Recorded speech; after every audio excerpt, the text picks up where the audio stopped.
Chapter 11, Mishnah 3. The Mishnah gives more cases where chatas blood that spatters onto a garment does not have to be washed out.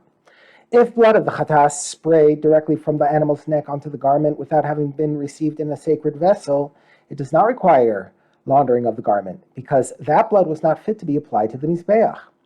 Cases where the blood spatters onto a garment after zerika.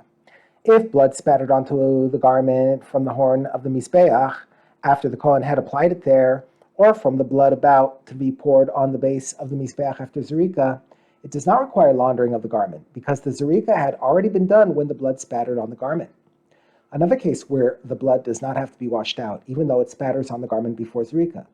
If blood of the chatas spilled from the animal's neck directly onto the floor and he gathered it up and put it in a sacred vessel, and it then spattered on a garment, it still does not require laundering of the garment, because the only blood that requires laundering of the garment on which it spatters is blood that was received in a sacred vessel directly from the animal's neck and is fit to be sprinkled on the mizbeach.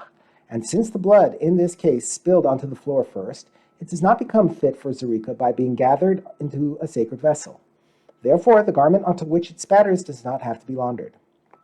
As cited earlier, the verse states in Vayikra chapter 6, verse 20, that the chatas blood needs to be washed out if it spatters on a garment. The Mishnah now discusses what is included in the term garment with regard to this law. If the blood of a chatas spattered on the hide of an animal, then it depends. If the blood spattered on the hide before it was removed from the dead animal, it does not require laundering, because a hide still attached to the carcass is not at all like a garment. But if it spattered on the hide after it was removed from the animal, then it requires laundering, because it is similar to a garment. These are the words of Rabbi Yehuda. But Rabbi Eliezer says even after the hide has been removed from the animal, it does not require laundering if chatas blood spatters on it, because it is not similar to a garment.